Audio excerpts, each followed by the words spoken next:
Oh, come on. Really? There's a bar with Red Bull right there. Thank you. I just use microphones ironically. This is going to be fun. So, innovation. I think innovation is always a really interesting word. I think I come to festivals like this, it's always up on the wall. People want to talk about it. Everybody needs it. Everybody wants it. The amazing thing for me is that nobody ever seems to talk about how do you actually do it. So what this panel is not going to be is we're not going to talk about how hard it is. We're not going to talk about how everybody likes to sit around and complain and things like that, right? Everybody is here because it's hard. So what I did this year is I brought two of the smartest people who I know on the subject to come and talk about it. So I'll start with my left, with Sara Kalick, and you can obviously introduce yourself. So thank you, Stephen. My name is Sara Kalick. I spent about 11 years at a company called SYPartners, which is an innovation and transformation consulting firm out of New York and San Francisco, and decided to leave that last summer and move to Lisbon, which is where I live now, and work globally from there doing design, strategy and leadership design. And to my right is Greg Larkin. And Greg sort of, well, Greg, tell us about yourself, and then we'll kind of say how you're the reason why we're here. Sure. My name is Greg Larkin. I began my entrepreneurial life as the head of product at an investment research startup, and together we were the first people to predict the subprime crisis in 2006. We got acquired because of that, and I had to make the transition from startup entrepreneur to corporate intrapreneur. As I continued to build products inside of the enterprise, and as I had to adjust to life as an entrepreneur, I think the thing that I realized was that every time a actual innovation really broke through, it always started with someone saying, I'm here, I'm an entrepreneur, I'm not the most popular person here, but if you want to fucking fire me and have me be a competitor on the outside, we can live with that, let's do that. And so I think there's, yeah, I'm on a mission to have more people make that kind of a stand inside their companies. So I think it was probably the first time in history that somebody reached out to me on LinkedIn that led to me being in a book. So Greg had reached out with this idea that I really have sort of like come to embrace, that for most companies, and so my job is I'm the chief design evangelist at Envision, which means I go around the world working with a lot of the world's best companies as sort of their coach, their counselor, their interventionist, trying to teach them how to be more creative. And you had this idea that I think I've really sort of come to embrace, that at most companies, for the innovation that they talk about, the innovation that they want, for it to really happen, it's going to happen in a way that's not going to be authorized. So let's start there for why, like, how did you get to that idea? Why do you think that? Well, because I think there are a few critical pillars of actual innovation, which is if you're doing it right, you not only like an entrepreneur, you have to build something that the world needs and does not yet have. In a huge company, you still have to do that as an entrepreneur, but you also have to make your company more afraid of extinction than they are of change. And if you're going to do that, you have to really rearrange the entire power dynamic of the organization so that they understand fundamentally that either they can thrive in modernity or get left behind by modernity. And you're forcing that choice all the time. And that is so much bigger than the bullshit that passes for innovation at huge companies, which is like a hackathon. Well, yeah, I mean, I think every company does that where it's like, we're going to do an innovation lab, even though it has no connection to what we do. It's going to die out in 18 months, and then we're going to try it again and to be able to kind of recycle that. So I think, so Sara, you at SY and where you're at now, I think you're working with a lot of those sort of, what needs to be different? Like, what are sort of those characteristics that we think people should have? What are the, like, because I think everybody, like you said, they want to talk about it, they want a magic bullet, which there's not. Yeah, I mean, I think there are two sides of that. One is, having worked at a consultancy that helps people build innovation labs, I think to what you're saying of, you could come up with a bunch of principles of it needs to have a reason, it needs to be mission critical to the business, it needs to be fighting for a place within the P&L that isn't just a novelty, it needs a set of cross-functional people who know how to work in a certain way, with different people and break things and try, but they also have to have an executive champion who's going to fund it and let that go on, which so often it's kind of a novelty project that somebody seed funds and then it withers on the vine because it doesn't produce results. I'd say the other side of it, having been kind of in an innovation consultancy that wanted to have a startup component to it, I think we suffered from a lot of those same things. So it felt like it was a hobby. It was something that we said we wanted to be innovative, we said we wanted to do new things, but ultimately there was no clear connection between what the vision of the future was and what we were funding to do, which meant that most people didn't understand why we were pouring money into a team that didn't have a clear mandate for what had to happen within it, which made it really difficult to build the kind of political clout that we needed in order to kind of think what Greg was saying, make them both afraid of modernity and see that we were the thing that was going to help them onto the other side of it. Yeah, well, I think that's, but I think that's for me the interesting part, because I think to really be an innovator and a leader, most people, because whenever you talk to people who really do it, and the one thing I'll tell you is I've never met anybody who puts thought leader on their Twitter feed who even comes close to being one of those people, right? I don't ever buy that, and people are probably revising their Twitter feeds right now. That's fine. But I think there's a certain part of in a lot of companies, I think you almost have to be prepared to be hated or at least disliked to try to do something different. I would rephrase that a little bit. I think the people who have the most success are not afraid to say something that alienates half the company and scares the shit out of them. Because if in the process of doing that, the other half of the company is where have you been all my life? We have been waiting for someone to take that stand and act on that position for a very long time. You're just the first person who had the courage to say it and act on it. So is that being hated? Well, maybe, that's what I was saying. I think maybe it's saying a little bit differently, because I think, in my experience, the funny part is I think, one, how long it takes. Because in my career, 12 to 18 months, where you go in and people make fun of you and they say you're crazy and they say you can't do it. And then it's amazing whenever you find a little success, those same people who made fun of you will seek you out because you're willing to do something different. They would rather be comfortable than actually be successful. I think that's totally true. I think one of the most, I think one of the fundamental differences between an entrepreneur and an intrapreneur is, as an entrepreneur, everyone who is trying to have you killed is outside of the four walls of your startup. It's you against the world, but your team, if you're running your startup right, you have total solidarity within those four walls.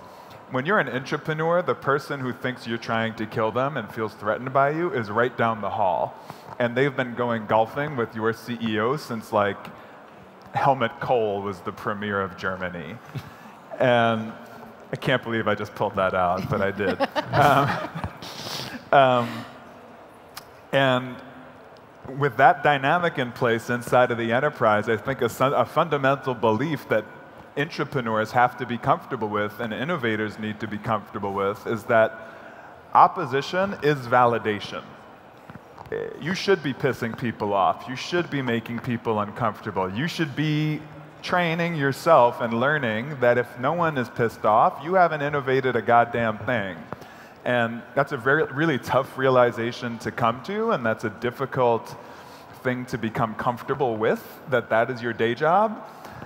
But at the end of the day, that's the only way where you actually start to gain traction, is by sort of dividing those, forcing those discussions, which have usually been maybe something we whisper about or gossip about, and you're forcing it out into the open and making it a sort of mission critical part of the future of the organization.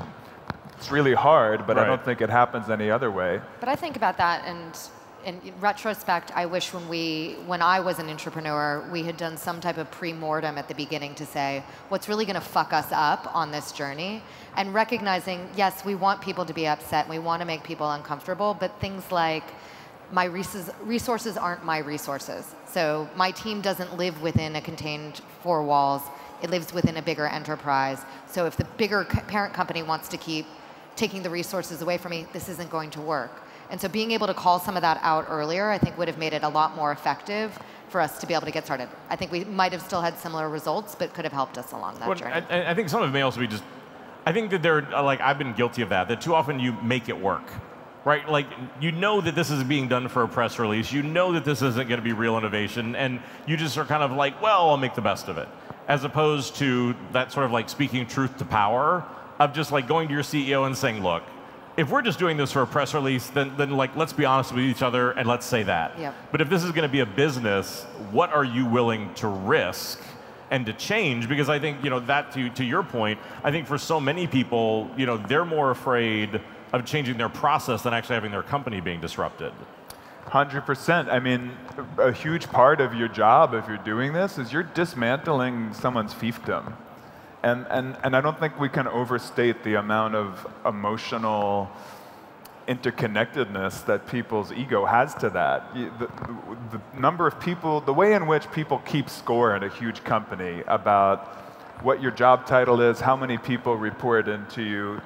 In many respects, that has nothing to do with entrepreneurial growth. That has very little to do with, are you moving faster and further than anyone else trying to solve the same problem for the same customer, which is how a startup evaluates their own success.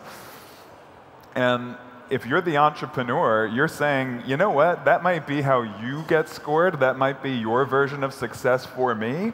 Sorry, that's just not the way I'm calibrating my own progress. That's not what success means for our company. That's not what we need in order to be relevant once the startups that are trying to steal everything from us start to gain traction. Well, but I'd almost even say, because I mean, for me, the score is a funny thing, because there are a lot of companies I talk to, well, they'll say, but if I get more people, then I win. And like for me, like there are finite and there are infinite games. Finite games mean I'm going to do a certain thing and at some point it will end. Business is an infinite game.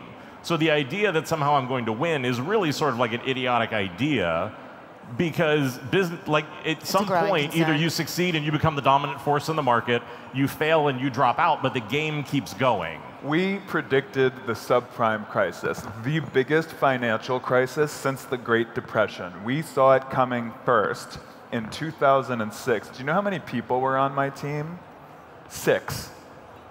I ran a team of 6 people. We were not agile, we did not design think, we did not use artificial intelligence. The blockchain had not been invented yet.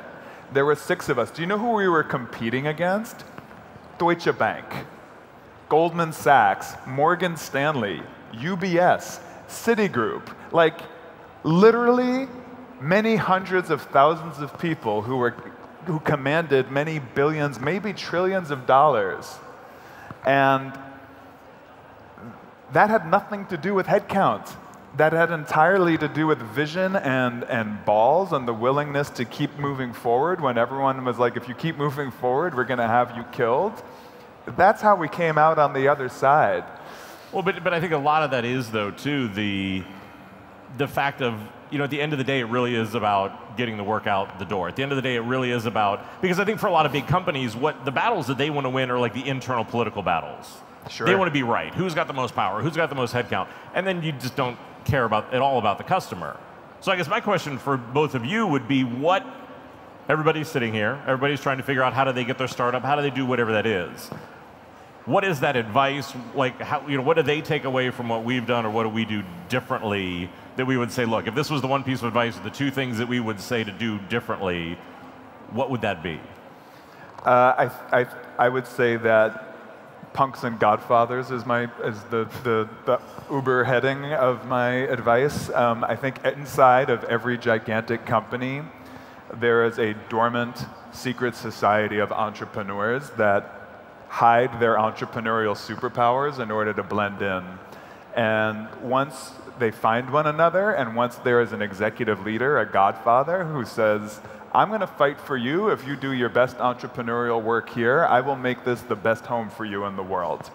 And once that pact is made and they start to move exponentially, that's the most incredible innovation inflection point anywhere, in any environment. But it always starts not with the technology, and it doesn't start with learning new techniques like agile and design thinking. It starts with solidarity. and it starts with an executive leadership that says, anyone who's going to try to kill you is going to have to kill me first.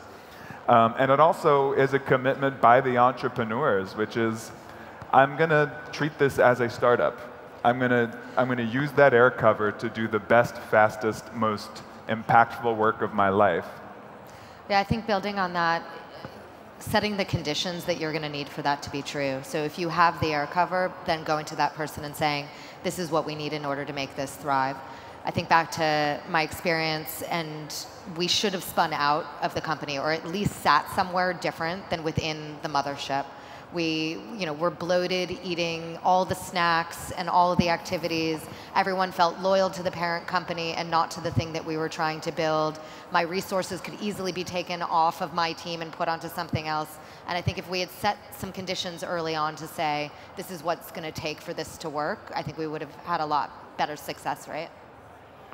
Yeah, I mean, I guess my advice for people would be two things. One, focus. Because I think that that's the other thing you see in a lot of innovation is you start with sort of one idea, and before long they want to try other things, or they get very caught up in where you do design thinking, or we use augmented reality, or it becomes something else, right? And I think the ability to actually stay focused on something is incredibly hard. But I mean, for me, it's you've got to be committed to be the one that's going to bring the change. Because I see so many people who sit around waiting for someone else. Like, oh, the CEO will stand up. This person's going to stand up. Somebody else is going to be the one that's going to make this different. And I think, I've never believed in that, because I think, if you're the one who's willing to stand up and do things differently, if you're that one who, it's what you said, right? Because at the end of the day, either I'm on your side or I'm against you. And if I'm willing to be this passionate, if I'm willing to do this, if this is what I'm willing to stand for, and you don't want this here, stop all the just stop lying to yourself and saying that there's going to be any innovation that happens here, because you're talking to yourself and that's not actually going to be the case.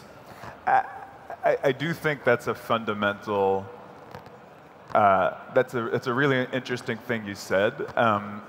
There's a difference between entrepreneurs and entrepreneurial.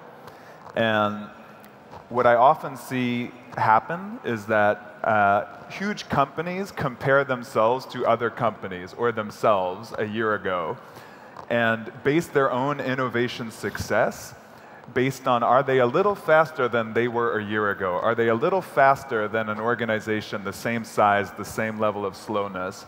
And they're not focused on the actual startups that are going after the same market segment. And that's a huge mistake. They give themselves a passing grade when in reality they're in huge danger, and they create this balloon payment of disruption risk that eventually becomes real. Well, I mean, it's funny because I cannot tell you how many times I go in to talk to companies, and they'll say, well, great, you're here. We want to be Google. We want to be Netflix. We want to, and the funny thing to me is, like, if you're somebody that says that, you're not going to be innovative. You're not, because you're trying to be the second somebody instead of the first you. So instead of doing something different, you're like, how can we copy and do this? How can we copy and do that? And it was funny, like, I had a conversation, if you've ever seen me talk or do things like that, I'm always very blunt. Like, I had this real interesting conversation with a company where they came in and they said, well, you spent the day with us. Tell us, what's our superpower? And it's like, man, you guys have read too many books. What's our superpower? And they're like, no, what's our superpower? And I said, if you want me to truly be honest. And they're like, yeah. And I said, your superpower is rationalizing mediocrity. Like, you guys sit around and throw yourself a parade about, that you copied what somebody else did and want to tell yourself how innovative it is. It's like, you're not. And I think that's why you see a lot of companies will try to benchmark themselves against the same competitors, or because that's a better conversation. If I'm in financial services and I look at other banks, I feel better about myself. Or worse, they'll hire a consultancy and go in and say, we're a company that make pens, make us the Apple of pens. And they don't have the culture to actually then be able to support something like that. Right. And it's just kind of throwing a lot of money at the wrong set of problems. I think the thought leadership world also has itself to blame, and I'm going to just throw some shade out there because we deserve it. I think a lot of people go on stage and speak to innovation from the perspective of a superhero. And I crushed it, and I built a gazillion-dollar product, and it wasn't always easy, but eventually I was able to, leapfrog tall buildings in a single bound. And I think our value as leaders is that we are survivors, and it's still hard for us. And we still get stuck, and we constantly are looking to get unstuck. And I think the candor and the value of a survivor, I think that's the most valuable thing we can share from our perch on stage, is the perspective of people that had to. Our value is that we've all gotten kicked in the teeth a million times and figured out something that endures after a while. But I think a lot of it is also, it's only success and innovation in hindsight. Because like anything I've ever done that's innovative in my career, I've almost got fired multiple times in doing it. Usually had to go around and sneak around to be able to do it. It was only after it launched that everybody went, wow, that was fantastic. Yeah. And so that's what I said, is I think that would almost be my ask, right? Is like, if you're going to stand on stage, if you're going to do it, stop talking about the beginning and the end. Right, because like that bullshit drives me crazy. Because it's like, the two guys in the garage, like Steve and Woz founding Apple, and then the thing that everybody puts in their portfolio, and then everybody lies about the middle. Right. I don't know. So I'm curious. For what is your head at for that? Because I think because now you sort of left the big consultancy, and you're now kind of like doing something different with that. And I think partially just the fact that shift happened is really interesting. I mean, I think for me, I just needed to get out of the game that I was in and create something that would work for me in a different context. But listening to you talk about kind of the thought leadership of it, I spent a lot of time at accelerators and advising startups, and I think there's value in being able to say, here's how I fucked up and here's what I've learned, but not necessarily sitting there and telling people the sunshine all the time. Yeah. And I find that just being able to have kind of the empathy of the process without telling some big bald story about all the glory that I've had versus all the shit that I've eaten. Yeah. Well, I think that's it, right? Is I think in a lot of cases, I think that the last thought that I'd leave people with is for me, companies that are truly innovative understand that things are going to go wrong, that there is going to be failure, that whenever that happens, we need to come together to fix it. What I see at almost every company is when something goes wrong, what people come together around is to figure out who gets blamed. And creativity is not about getting it right. It's not about it being clean and pretty and easy and doing that sort of stuff, right? It's about it being messy and ugly and scrappy and doing that sort of stuff. So I think we're, unfortunately, as the monitor says, I think out of time. Do we have time for questions? I think, I don't know. We may have, so before we do that, I know also, so Greg has an amazing book called This Might Get Me Fired, which obviously goes for this and works pretty well. So I think we're actually going to be signing that book out there. People are interested. We have some of those for sale. And I guess that's it. Well, come on up, Samantha. Join us. I was like, I'm Hey, going to look say who from it the is, side everybody. stage. Hi. We most definitely have time for questions. We have about Great. 7 minutes approximately. Oh, cool. So we can actually open feedbacker again if people want to put some questions on that. Or if you would just like to put your hand up, we'll open it up to you. Great. We do not have a room with this many smart people in it, and everybody is like, okay, great, we got it. Somebody's got to have a question. There's some stuff up there. What is the most influential book or your most catching insight right now? Whew. Catching insight right now. Yeah, I was going to say, how about we do books instead? Like, catchy insights are always... Or favorite podcast. I know that's a popular one, too.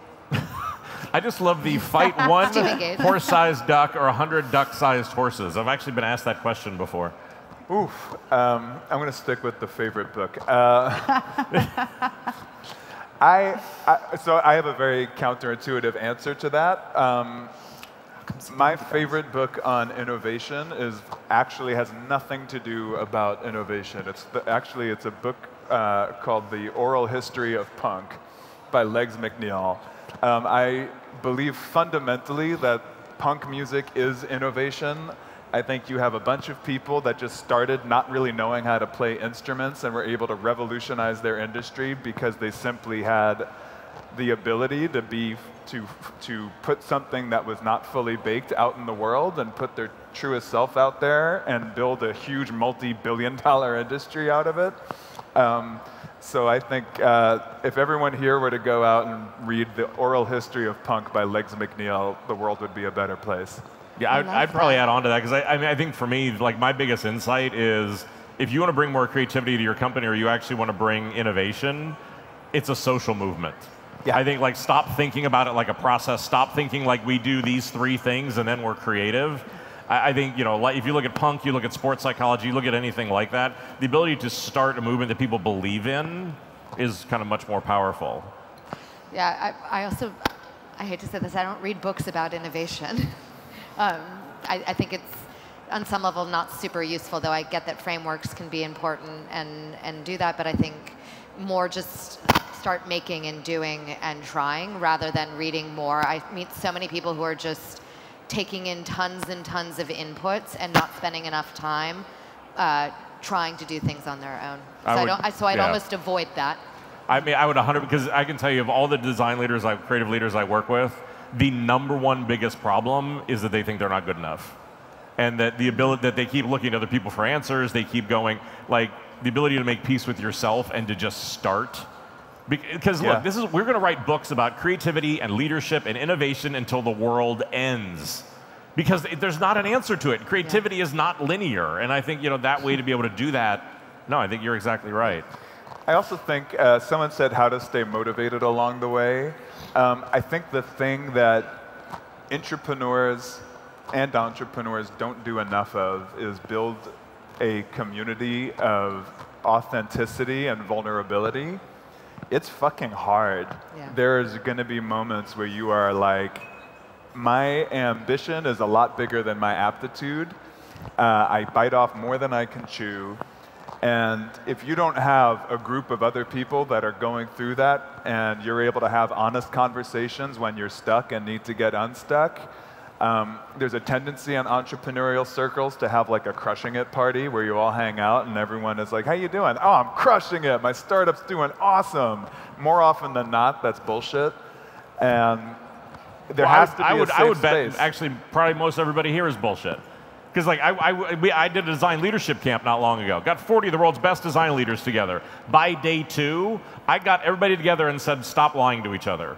Because everybody is fantastic and it's what we do when we're here. How's it going? We're great. Everything's fantastic. I'm so happy. This is so great. Nobody shows up and says, look, this problem is absolutely crushing me. Yeah. I don't know what to do. I can't figure this out. Can somebody please help me? Right? We show up with this mask on. And I think that's even like, you know, for me to take advantage of moments like this, of just being like, look, find that, and look, vulnerability isn't for everybody, but find that person and have an honest conversation. Because I think that was one of the questions about how do you kind of find other hidden entrepreneurs.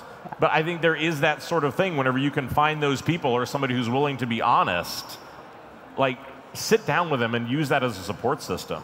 Yeah. And when that fails, there's whiskey. Alcohol is always good. Yeah. Explains a lot. But how do you stay motivated on your way? I think it's what Greg said, and I'll let them jump in. I think for me, it's a lot of don't expect people to love you. Don't expect everybody, because if you're going to make them uncomfortable and do something different, not everybody's going to be like, hey, I want to be uncomfortable. I think, you know, for me, the biggest trick that I would tell you is like whenever you try to sell innovation, don't sell ideas, sell outcomes, right? I think this is, I've got this from you, right? Is the ability to say this is what is going to happen, not, hey, if we do this, something might happen. It's like, no, this is where we need to be. So one of the questions, I think that is the answer to one of the other questions, which is, how do you know that the opposition your innovation is getting is because you're wrong? You shouldn't ever ask people their opinion about an idea of something you might hypothetically build. No one has any incentive to say you're right. I personally am incapable of spotting a good idea. I can only invest in traction. Right. And in an enterprise environment, the more you are building the thing and getting to the first iteration of the world using it and deriving value from it, that's the thing you pitch, is once it starts to have a meaningful impact and you can say with a degree of confidence, if this continues, it's going to be a game changer financially, it's going to give a new generation of leaders a voice, it's going to create a cultural new normal for us.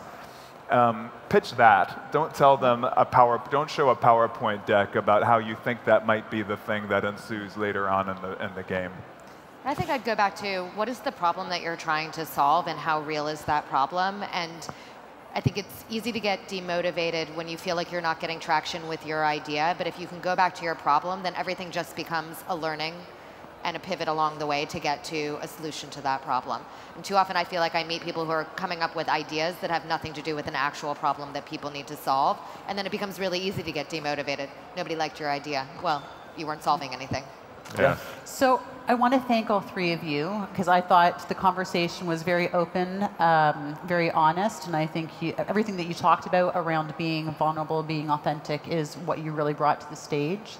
And I'm sure a lot of people out there who are working in environments where they're trying to, let's say, challenge the status quo have realized it's not easy. And there is no right way, but know yourself well enough and do what you think is right. Yeah. So thank you for your time today. We really appreciate it. And we're going to be signing books out there, so if you have further questions, we're going to be doing a book signing. So if anybody wants to sign books, they're just outside. And of course, you can download the FS Match app and find them all. And I believe two of you have keynote talks tomorrow, do you not? So theirs have already happened. You can find me. This is going to be fascinating. So I'm going to be on the growth stage at 10 o'clock tomorrow morning. So I think we're going to see how many people we can fit into that room. Awesome. You're going to grow the stage. And we'll figure it out. Thanks so much. Thank you. Thank you, everybody.